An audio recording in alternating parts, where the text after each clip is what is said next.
Welcome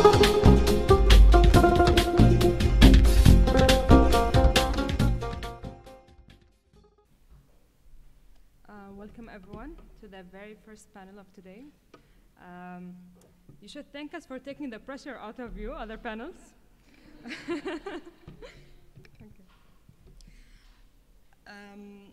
The panel of environment and sustainability, we have a wide range of projects ranging from raising awareness to environmental issues to providing resources to rural areas and the MENA region.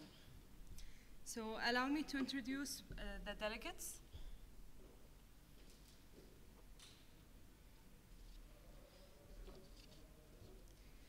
Bakhsheen Taha from Kurdistan, Iraq. She is the founder of PAC Group and Qamar University of Science and Technology, and she's a student of environmental engineering.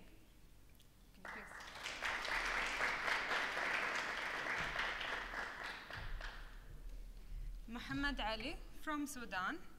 He's the coordinator of Water the World organization, and he's a medical student in University of Khartoum, and also he's a human rights activist. Last but not least, Hashim Abu Sham'a.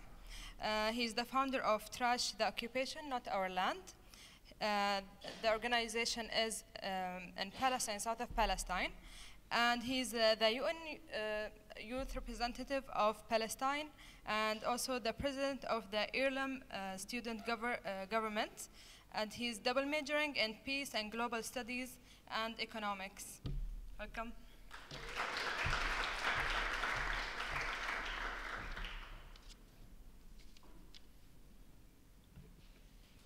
You can start pitching your projects by Bakhsheen, Muhammad, then Hashim. Hi. So, who wants to change the world? Wow, okay. Who is willing to change themselves? Okay, we're in AMENDS, we're with good people, so good willpower, but it's a really hard task to tell you. What is changing the world? Like basically, from our perspective is to be standing for what you're standing on, to stand for what you're standing on. So for these big talks, let me start by introducing myself. My name is Bakhsheen from Kurdistan. I'm 21 years old. I study environmental engineering at Qamar University of Science and Technology. I am here among you today because of an initiative I did, which is a student group of environmental awareness called PAC. PAC in Kurdish means clean, and it's also the abbreviation of Protect All Kurdistan.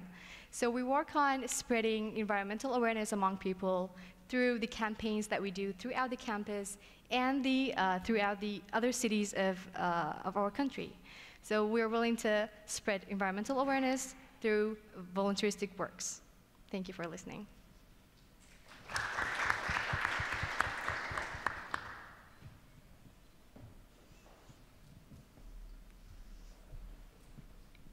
Good morning, everyone.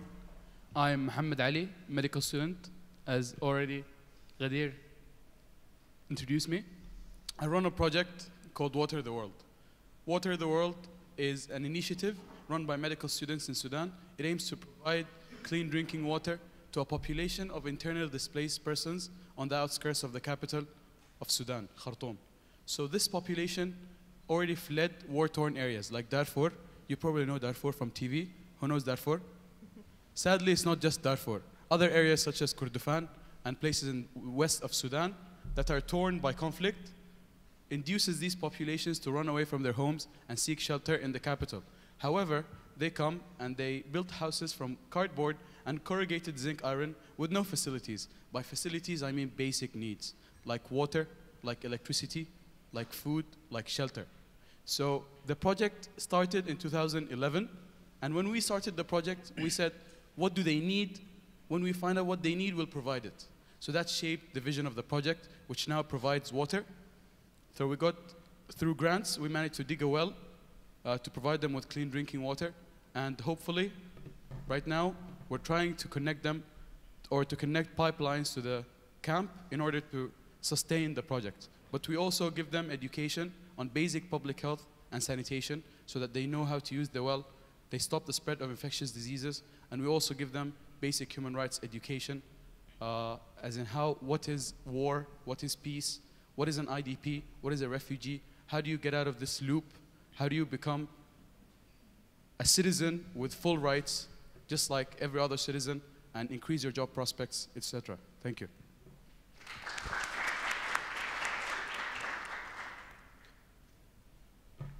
Okay, hi everyone. My name is Hashem, and you can't say Hashem because it's actually the name or the God in Hebrew.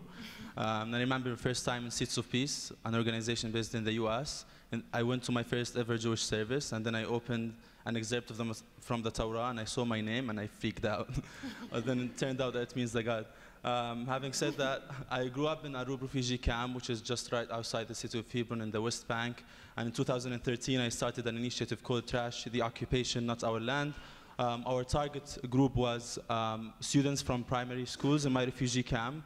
Our message was very clear. If you love the land, if you really care about the land, then the least you can do is to actually keep it clean.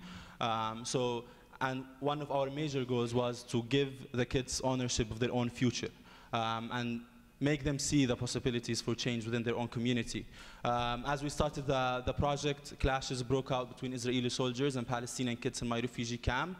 And due to the economic challenges in my refugee camp, kids would go around the streets and collect the empty gas canisters, live ammunition and rubber bullets to sell them to recycling agencies to get some income. So we were introduced to a very big challenge of kids going around the streets, collecting really dangerous materials. So we had a partnership with UNRWA, which is the UN office in my refugee camp, and the focus of the project shifted from workshops in the schools to actually cleaning the streets after the clashes. And the clashes lasted from January until March, and more than 800 kids were injured. And hopefully throughout the panel, we'll be talking more about our next step. And our next step as a project is to actually open a community center in my refugee camp. Thank you. Thank you for introducing your wonderful projects. Now we'll move to the first part of the panel. Just to remind you that we will have to keep your answers short, so we have an equal contribution. Working on sustainability and environmental issues requires building consensus in the society. And I'm sure that living in the MENA region has its own challenges in this part. So how do you promote or market your initiative with all of these challenges and difficulties, especially that the environment and sustainability is not considered as a priority in most of our societies? So for the ones who doesn't know where Kurdistan is a beautiful place. Its nature is not that damaged yet, but it's about to. But with all the other big problems we have now, people are underestimating the environmental issues that we will face in an early future, which is really frightening. The biggest challenge is that people don't prioritize this problem because they see it really safe and we don't have any problem regarding the environment. We have much bigger problems. Like we have safety problems, we are fighting ISIS, and we have major economic problems where people don't even get their monthly salaries, which makes people really depressed. And if you talk about environment to them, it seems really ridiculous to them. So not being important, the problem not being a major thing to them is a big problem we're facing, big challenge. So we have to do our best to make it as cool as possible so that we grab their attention and tell them that the small things you do regarding the environment makes big change.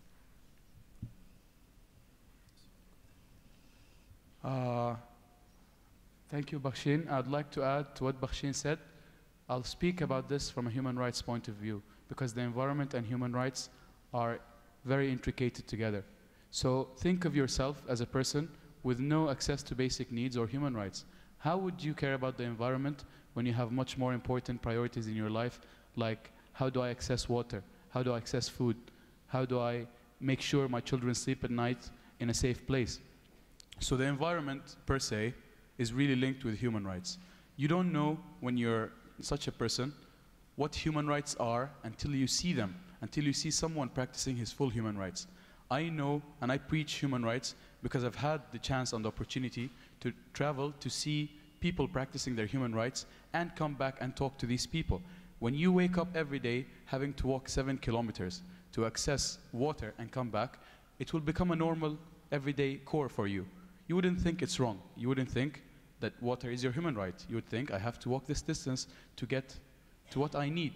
But once you find out that people, for example, in another country, have a ready source of clean water in their home as a human right provided by the government, you will never go back to where you came from again.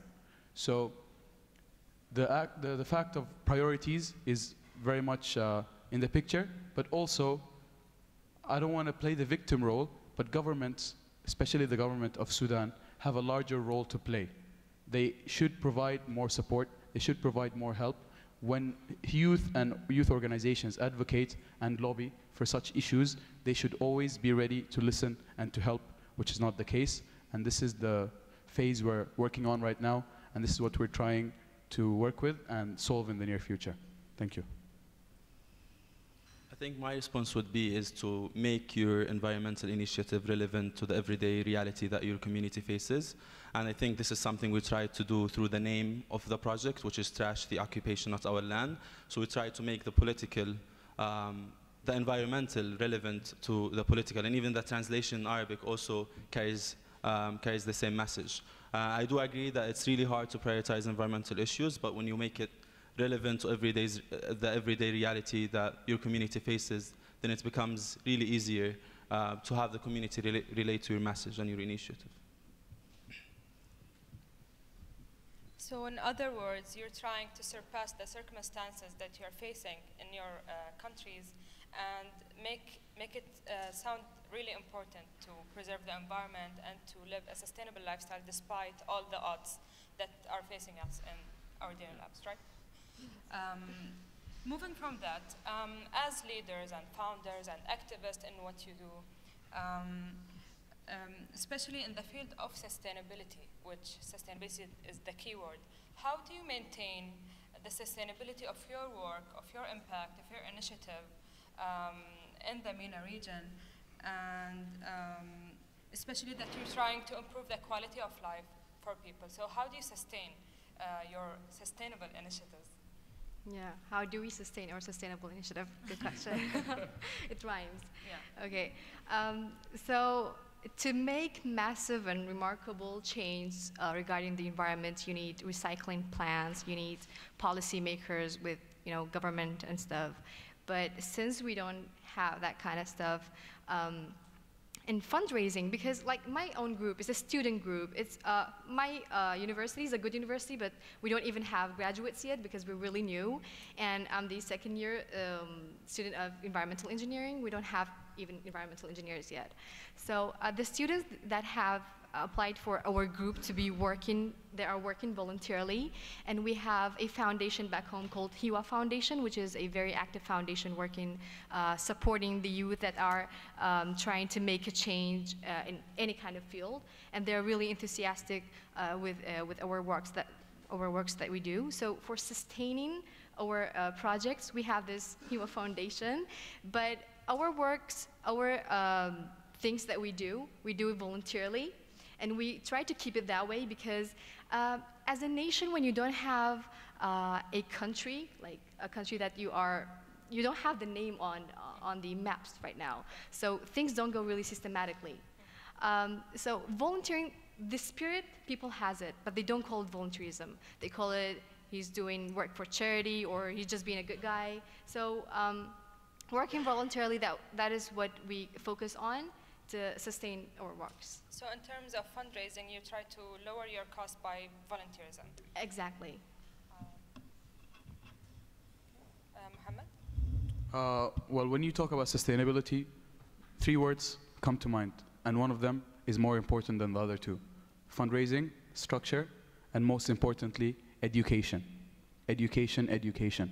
So when I talk about fundraising, every initiative, no matter how good, how not non-profit, how change-making, needs to have some sort of funding, needs to have some sort of seed funding to keep it going. So from a personal point of view, my initiative or my project was, always will be, not for profit. So how do we sustain such a project? How do we dig a well for a population that has no access to clean drinking water? How do we provide them with water pipelines? We've been going through grants so far, and our sustainability has been through grants. And every time we need more money, we apply for a grant, and we get the grant. In terms of structure, there's a very clear structure for the project. So there's a project coordinator, there's a vice project coordinator, and there's a team. And everyone knows their role in the team. I will not get into the details, but I'll speak about education. So if you educate the population that you're working with, if you teach them how to use something, then they will sustain it for a longer time. If you dig a water well and you leave the population and go, you will feel happy that you did something nice, something good for the people. You will go home. Someone with dirty hands will access the well, maybe introduce a bacteria or a virus, let's say cholera. Everyone in the camp dies. Did you do a good thing? Did you necessarily change their lives? Yeah, you did, for the worse. So you have to include education in order to sustain any initiative you're thinking about. Thank you. For my initiative, we had a very limited source of funding. We had only $1,000 to start the project, and then we depended on local donations from members of the local community. Our vision now is to open a community center and have that as a permanent place for the initiative, which is still, we don't have a permanent place now, and I think that will help us make the initiative more sustainable. We also want a more sustainable source of funds, so we're looking into imposing membership fees for members of the community center, very symbolic amounts, but an amount that could be helpful to keep the initiative. We also want to have the initiative connected through a program to local primary schools in the refugee camp. And then finally, we want the initiative to fit in within the larger work that other NGOs and non-profit organizations are doing in Palestine. And we're taking a time frame of around 2 years to figure out the fundraising plan, the financial plan, the structure of the organization, and then hopefully in 2 years, the community center will be opened. So Hashim, I will start with you again. Since you mentioned, you and Mohammed, the fundraising issue. So how important and what difference does it make to have a local donor versus an international donor, especially that grants usually are provided by international organizations to the MENA region? So how important and what's the difference?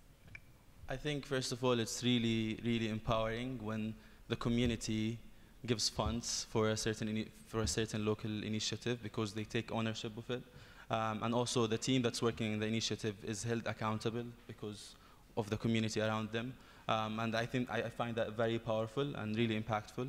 The second thing is most of the international organizations impose some restrictions on what you can do with the money, especially in Palestine with the political realities, and everyone's, I think, feeling that they need to be neutral. And I think in the lecture that we went to today, I don't think anything can be neutral, everything is political. But many of the international organizations haven't acknowledged that. And I think in Palestine, there is an urgency of not being neutral, whatever that means. And I think when you have local sources of funding, you have more liberty to actually focus and tackle the political realities. Yeah. What about you, Mohammed? Does having an international or a local donor has a difference in your project that you're doing? So basically, so far, most of the grants or donations have been from international organizations. But, however, when the donation is local, it's more effective. In what sense? In the sense that when the donation is local, when we go and help the camp or the residents of the camp, they would like to know why we're helping them. Where's this money coming from? So when it's local, they're more empowered to take part in the educational process, especially.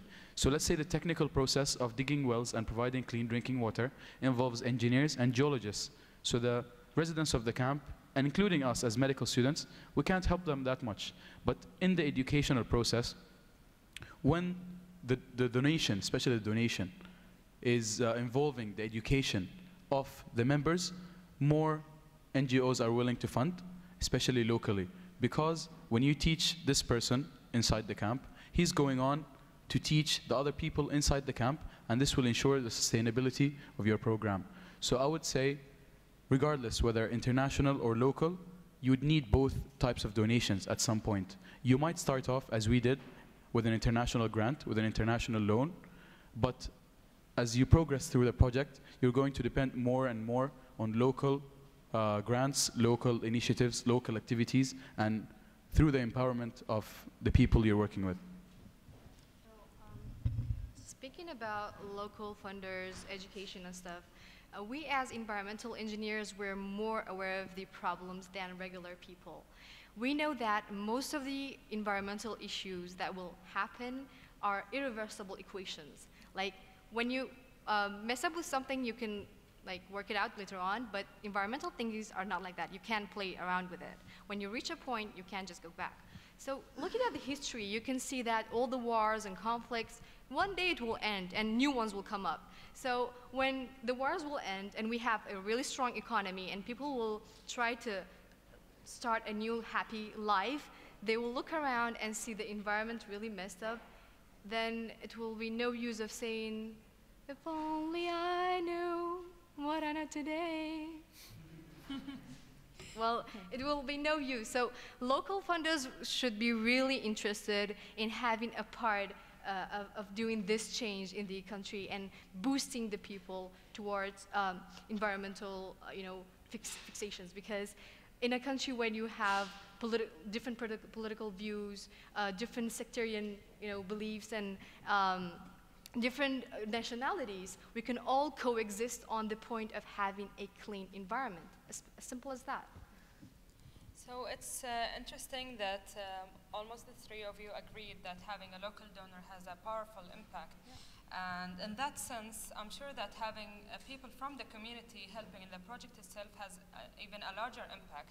So how do you do about that? Like how, do you have a recruiting process for the people within the region that you're helping to gain more members in your team from the place that you're helping?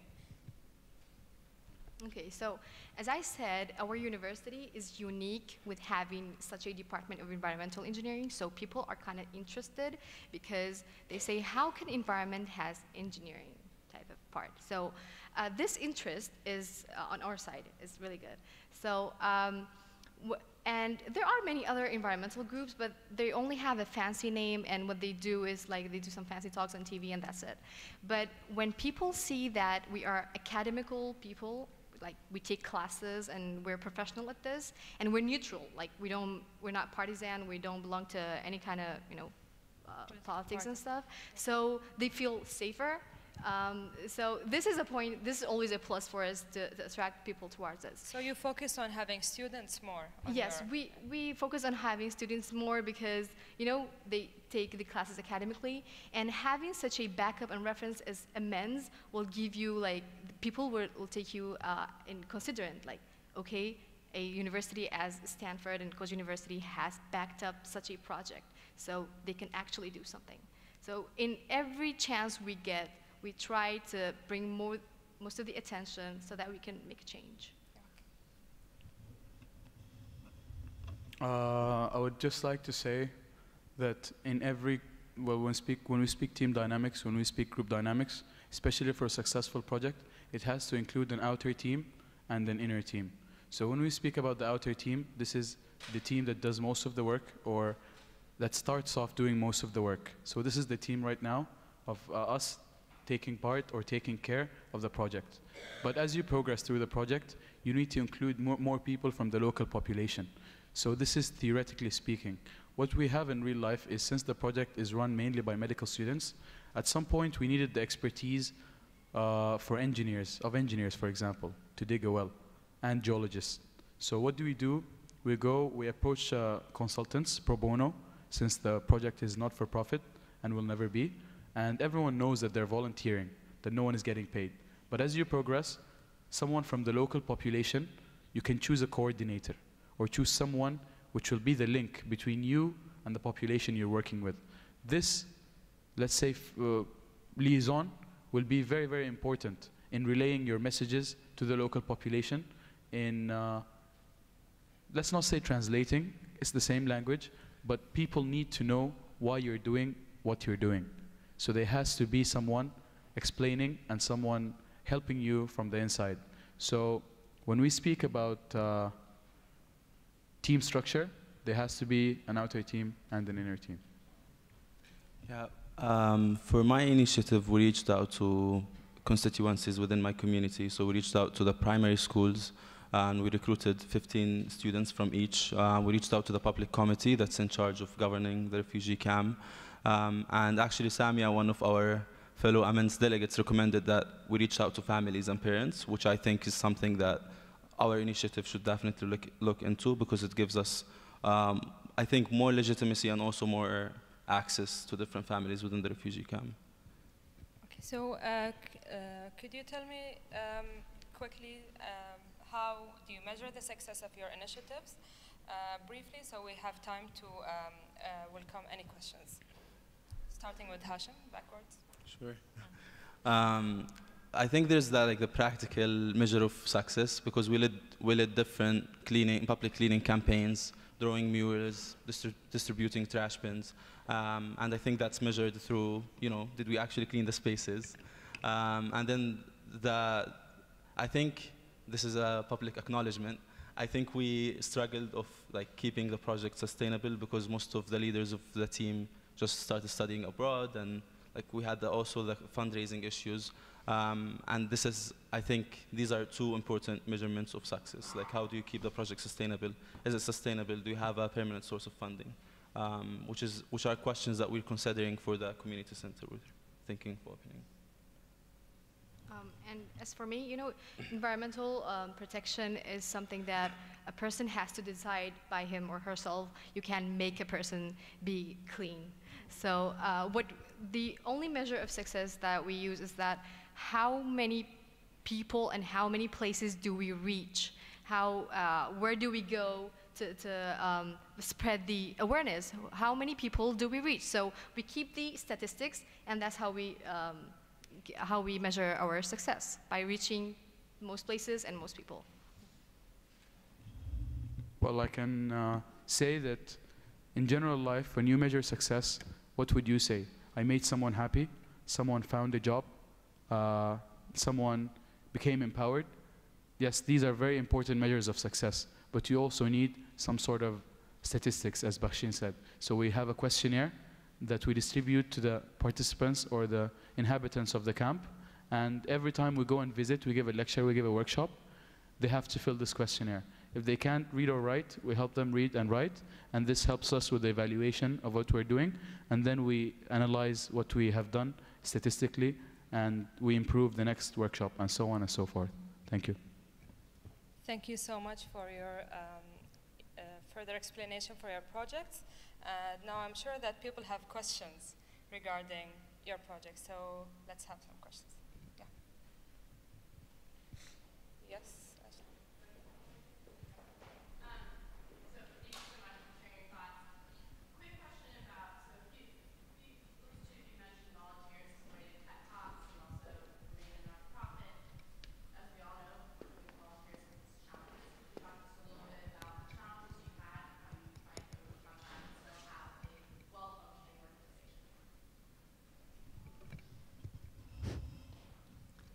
Well, yeah, you do face a lot of problems regarding having volunteers, and especially when volunteerism, I'm not saying that we don't have it, but it's really new to our culture as having it systematically in organization form.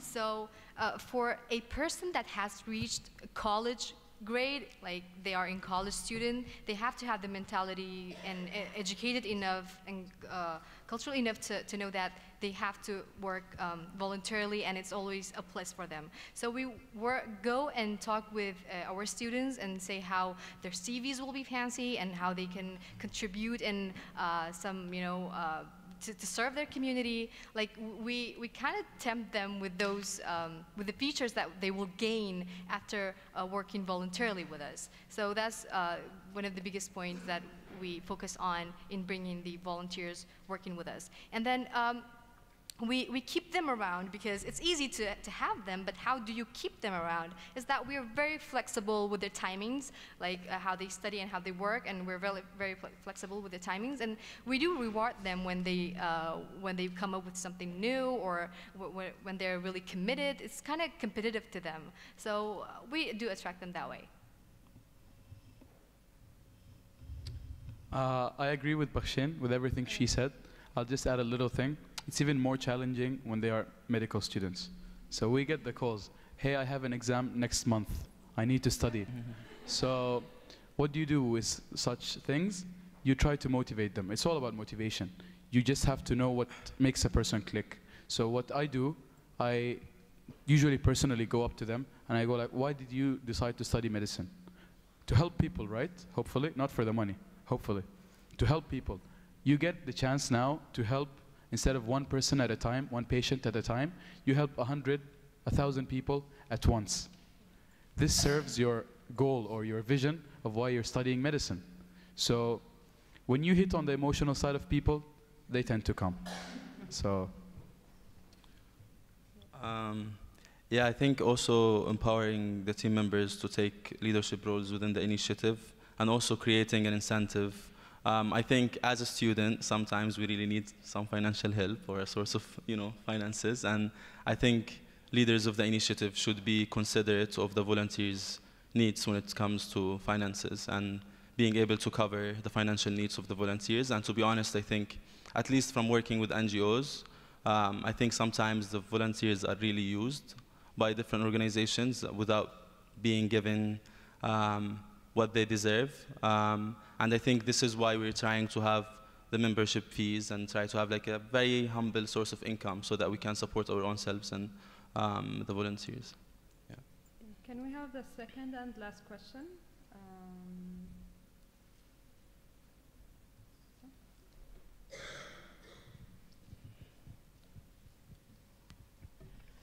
I have a question specifically for Hashim. Can you speak to also how the illegal Israeli occupation affects the environment in the land of Palestine, besides just the live ammunition and the danger it poses for the children, maybe in terms of air pollution or water? Yeah, that's a very good question. So a couple of years ago, my refugee camp is really beautiful. It's right next to a huge farm that's run by the Palestinian Authority. So there are lots of trees around the refugee camp. And a couple of years ago, like a huge number of Israeli soldiers came with trucks and bulldozers, and they cut all of the trees on the main road, because my refugee camp is right next to the street that's mutual between Israeli settlers and Palestinians, and their excuse was that we just want to protect the settlers whenever a Molotov cocktail is thrown, because, trees are, flammable. And also, in terms of water, the water there's a huge water well in the middle of my refugee camp, and it's actually a protected property of the Israeli administration. So we really don't have access to water.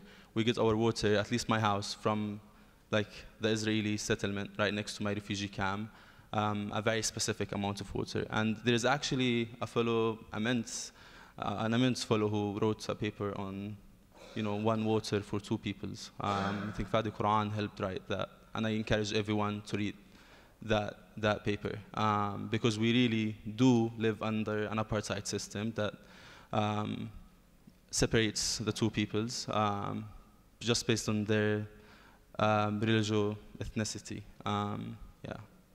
Thank you for the question. Thank you so much for our panelist delegates, and thank you for your questions. And if you have more questions, we can cover them later on during the break.